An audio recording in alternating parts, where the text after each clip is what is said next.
I didn't think I could get 911 called on me for swimming in my own pool, but there I was on a sticky Tuesday goggles on mid-lap, while my neighbor stood on tiptoes over the fence, waving a beige HOA letter like it was a court order.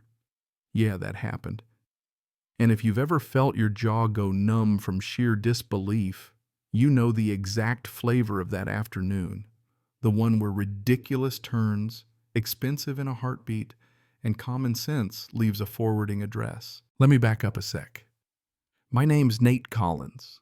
I bought this little place because the roof didn't leak, the sidewalks weren't sprinkled with glass, and out back there was a small kidney-shaped pool tucked under two crepe myrtles that make July look like a confetti parade.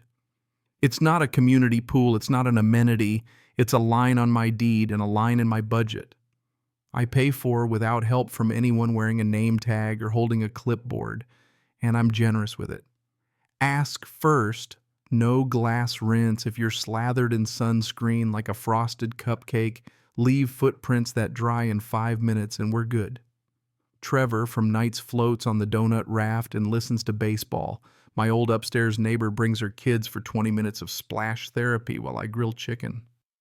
I like community. I don't like being taken for granted in my own yard. Across the cul-de-sac lives Brianna doorbell like a piano lesson. 2 red watering cans, a golden mutt named Moose with a permanent grin, and on the day the fuse got lit, I was on a call that ate my patience to the bone. Jasmine pushing through the window screen like a commercial for Calm.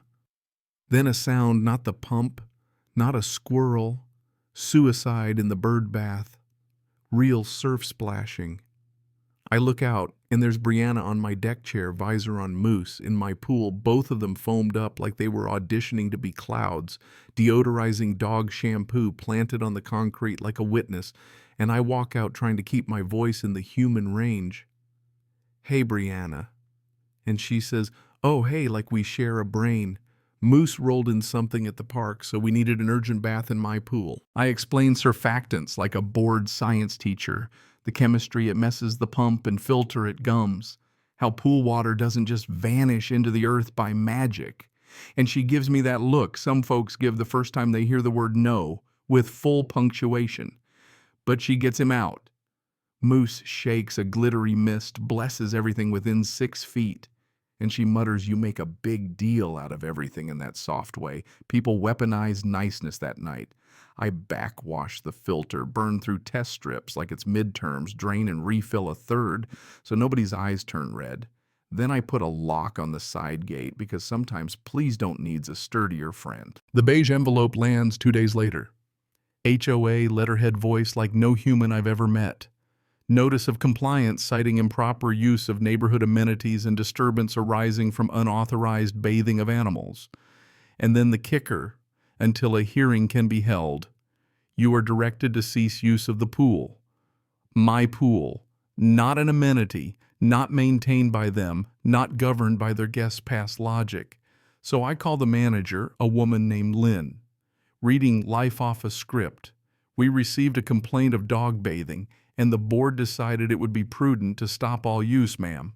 It's my yard. That's not what the complaint suggests. Well, the complaint suggests gravity is optional. So I pulled the closing packet from my file cabinet like a boring superhero plat map.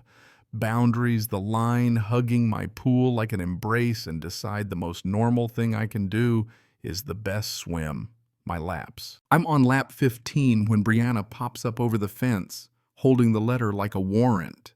You're not allowed. They banned you, and I tell her a courtesy isn't a covenant.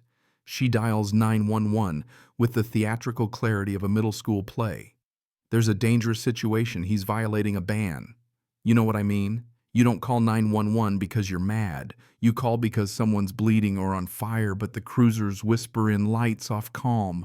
Officer through my side gate, another out front. Talking to her. We had a call about a disturbance. I spread my arms. I'm swimming in my pool. Here's my deed. Here's the plat. Here's the fence you just walked through. He nods, asks if anyone's threatened. Only my chlorine budget. And when they bring Brianna back to the patio, she jabs the letter. He's not allowed, and the officer says gently, like diffusing a toddler, "Ma'am, this is his property. An HOA letter isn't a court order. If you've got a civil thing, use the civil channels." 911 is for emergencies, and they hand me an incident card with a number like a talisman for the next time sanity takes a day off. The HOA sets a hearing 2 weeks out at the tan clubhouse that smells like old coffee, and in the meantime I read the CC plus and Rs the way I read warranties first.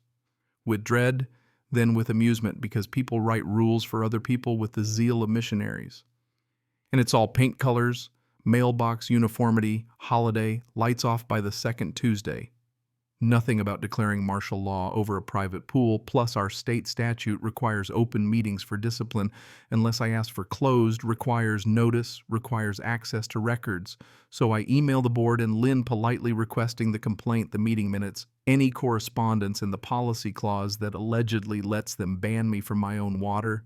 They slide me a 15-minute records window like a favor, so I bring my friend Elena, who used to work in a law office and can make people behave with nothing but a quiet pen and eyebrows that tell the truth. We leaf through a thin stack shaved off a thicker stack, and there it is. Brianna's email titled "Urgent Dangerous Pool Activity," a word salad about strangers and odors and non-toxic pet cleaner used to prevent contagion. Then a foreword from the board president, a guy named Dalton Pierce, "We need to look strong on this." And from the vice president, Janelle, "Suspend his pool until we figure it out. Use nuisance clause, no minutes, no vote, just people convincing themselves they have power." I photograph everything one page at a time because sunlight is free and very clarifying. Hearing night, I show up early with a folder labeled in neat handwriting, plat map in color with neon highlighter yelling where my pool sits inside my lot, statutory quotes, the emails, my pool log with dates and chemistry reads the incident card from the cops. And when Dalton tries to push us into closed session, I say I don't consent. The statute says open. Unless I ask neighbors in the back sit up like someone cracked a window so we stay open. Dalton reads the complaint like he's narrating a nature doc, ends with, "We considered it prudent to restrict use," and I set the plat map on the projector cart. The HOA can regulate noise and nuisances, but it can't reclassify my backyard into a public amenity because someone's feelings got shampoo on them. Janelle frowns like she swallowed a pebble. Tries broad authority under nuisance, and I say broad isn't infinite, and there was no vote, only emails that sound decisive. No legal basis for that letter. Then something good happens that you can't stage actual humans speak. Trevor raises a hand, says he floats with permission, and it's safe. A mom says, "I make her kids wear life vests and keep the water clean, safer than the city pool." The gravity shifts and Dalton attempts the universal patch. "We just care about safety." "Me too," I say, which is why we stick to rules. You're allowed to enforce, they rescind the ban, which was never valid to begin with, and if the story ended there, you'd clap quietly and file it under Know Your Documents, but embarrassment makes people double down. So 2 days later, there's an orange tag on my door, "Nuisance, fine encouraging trespassing by allowing non-residents to use private pool." Non-residents, meaning Trevor and neighbors, whose addresses you can literally see from my mailbox, 30 days to pay up to an amount that would buy dinner for 8. And that's the moment I stop treating this like a misunderstanding and start treating it like a boundary lesson. I invoke internal dispute resolution. Our right under the statute request, a meeting with a neutral board member, demand the fine be tossed as retaliatory. And that afternoon, I file a small claims case against Brianna for chemicals and partial refill after the Moose shampoo incident. Small money, big principle. Meanwhile, the board drops a private water feature safety flyer into every mailbox with a paragraph about limiting non-household guests at private pools. Elena texts, "Nice try." And I show up at the next meeting with more neighbors than usual. I read them the page where it says, they can enforce actual nuisances after they occur, not hypothetical ones, and they cannot control guest lists for property they don't maintain. And here's the twist. Mrs. Patel, who grows tomatoes like she's feeding. A platoon raises her hand and asks why the HOA is paying for chemicals for a landscaping fountain. Our neighborhood doesn't have the room tilts. She has numbers and invoices, and several reimbursements went to the same pool store. I use the payee signature on the checks. Looks a lot like Dalton's. The store's rewards number matches his home phone. No one says theft yet, but oxygen leaves the board table and a cold breeze walks in. Neighbors sign a petition for an independent audit while Dalton makes a joke about fountains, then remembers no one's laughing. Before the dispute meeting, someone in a hoodie sneaks through my side yard and dumps something in my pool. 30 minutes later, the surface blooms with dish soap foam.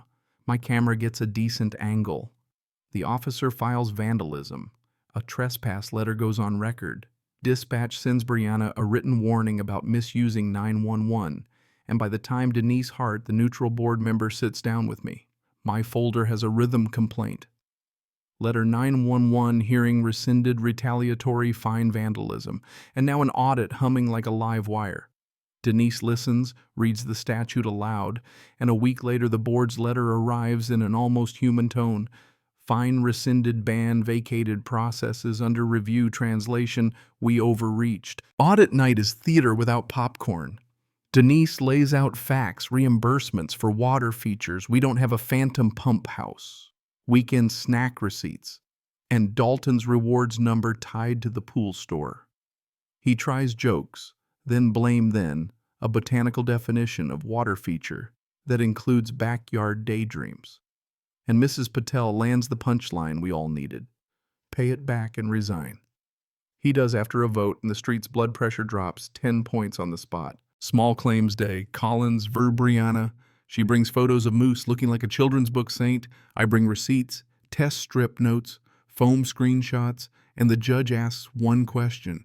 Did you have permission to wash your dog in his pool? And when implied falls out of her mouth like a loose screw. Judgment swings my way. Chemicals refill costs. She pays by money order. I upgrade the gate lock, and when the camera later ties the hoodie to a face, I take the middle road, a civil compromise. She covers the service call and writes an apology in exchange for me not pressing charges. It's 2 clipped sentences. I poured soap into your pool. I am sorry. Into the folder it goes. The new board does what the old board should have done. Day 1, ask counsel. Counsel writes back what the documents already say. Regulate real nuisances, not private guest lists. Publish the letter. Inhale, exhale, and life drifts toward normal. The neighborhood app returns to lost cats and ladders. Mrs. Patel drops tomatoes on my porch. Trevor's floating again. Elena reminds me to write down chemical reads because boring records win boring fights. And Brianna comes by once with her visor in both hands to say they might sell. That she got the 911 letter that if buyers ask, would I please say it's fine. Now, I tell her if they ask, I'll say the board enforces real rules and most neighbors are good. Which is true enough for a Tuesday. On the day her pending rider blooms, the board publishes a summary. Restitution paid, discipline letters issued, and one line I kept on the fridge for a month. We exceeded our authority. We reaffirm members' peaceful enjoyment of property. That sentence resets the block. I host a sensible swim at dusk, corn on the grill, iced tea, sweating, Trevor doing slow laps while teenagers set up chairs, no gossip, no glass. The jasmine lifts its little flag into the blue-gold light, and for a minute you can hear nothing but the tick-tick of the filter and the soft slap of water against tile. And I think about how kindness is not a loophole and boundaries aren't a threat. They're the fence that lets neighbors stay. Neighbors. I lock the gate after dark, flip the light that makes the pool look like an old movie breathe. Every 3 turn on the line I've painted 100 times, with practice and stubbornness, and I don't need a letter to tell me what I'm allowed to do. So, here's the open question for you, because the comment section loves a good argument. Where's the line between community and control, between being a good neighbor and being a hall monitor with a clipboard? And what should an HOA be allowed to touch? when the thing they're reaching for lives entirely inside your fence? Tell me what you think. Was I right to push back the way I did? Should the board have faced more? Was the civil compromise too soft? And where would you draw the line in your neighborhood? Drop your take on right and wrong, on rules in real life. Because that's how streets get better. One boundary and one honest conversation at a time.